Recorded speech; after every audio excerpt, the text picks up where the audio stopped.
What if some of the earliest Christians believed the creator of the world was not God, but a deceiver? What if salvation came not through faith, but through forbidden knowledge?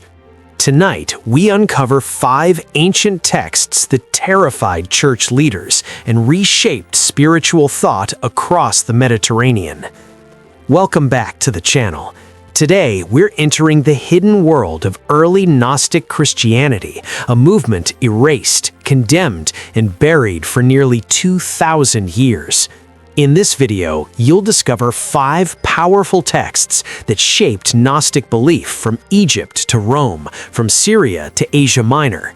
These writings challenged authority, questioned creation itself, and redefined what it meant to be saved.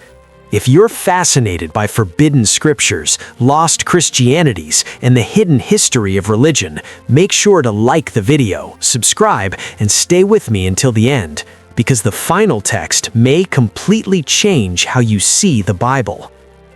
Our journey begins with the Apocryphon of John, the single most influential Gnostic text ever discovered.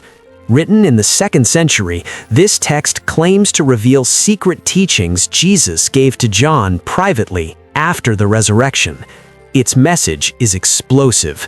According to this text, the material world was not created by the highest God. Instead, it was created by a lesser, ignorant being, the demiurge, who falsely declares, "I am God and there is no other." In Gnostic belief, this creator traps divine sparks inside human bodies. Salvation, therefore, is not forgiveness of sin, but awakening, knowledge, remembrance, escape. This text shaped Gnostic cosmology across Egypt, Syria, and Asia Minor, and terrified Orthodox leaders who saw it as a direct attack on Genesis itself. Next, we turn to a gospel without a story. No crucifixion, no resurrection, no miracles, only 114 secret sayings of Jesus. The Gospel of Thomas opens with a warning. Whoever finds the interpretation of these sayings will not taste death. Here, Jesus speaks like a mystic philosopher. He tells his followers, the kingdom is inside you and outside you. There is no church, no hierarchy, no priesthood, only inner discovery. This text spread rapidly across the Eastern Mediterranean, influencing Gnostic teachers who believed Jesus came not to die, but to teach hidden truth. For church authorities, this was dangerous, because a Jesus who teaches secret wisdom does not need bishops to interpret him. Unlike Thomas, the Gospel of Truth reads like a spiritual poem, likely written by followers of Valentinus, one of the most famous Gnostic teachers in Rome.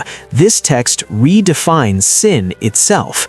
Sin is not disobedience. Sin is ignorance.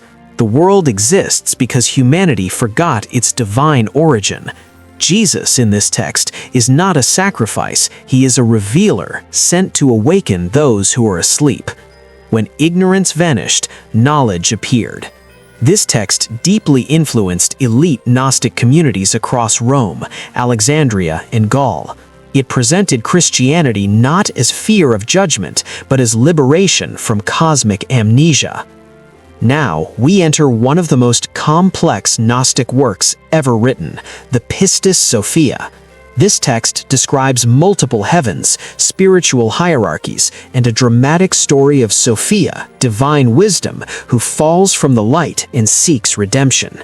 Jesus appears here not as a suffering servant, but as a cosmic guide, explaining the mysteries of the universe to his disciples after the resurrection. The message is clear. The soul must ascend through hostile powers and Archons, and only knowledge, not belief, grants safe passage. This text shaped Gnostic ritual practices and mystical cosmology across Egypt for centuries. Our final text directly confronts the Bible. The Hypostasis of the Archons retells the creation story, but from the Gnostic perspective. Adam and Eve are not sinners, they are enlightened. The serpent is not evil, it is a liberator, encouraging humanity to seek knowledge against the will of false rulers. The God of Genesis becomes a blind tyrant, and Eve becomes a hero. This radical reinterpretation spread quietly through Gnostic circles and ensured these texts would be hunted, banned, and destroyed, which is exactly why they survived underground. These 5 texts reveal a forgotten world of early Christianity, a world where salvation meant awakening, where God was questioned, and where truth was dangerous. They remind us that Christianity was never a single voice, but a battlefield of ideas, and the victors decided which scriptures survived. If these texts were removed from history once, what else might still be hidden? If you enjoyed this deep dive, subscribe to the channel, leave a comment with which text disturbed or fascinated you most, and watch the next video where we explore why the Gnostics were brutally erased from history. Until then, what if the greatest secret of religion was never meant to be believed, but remembered?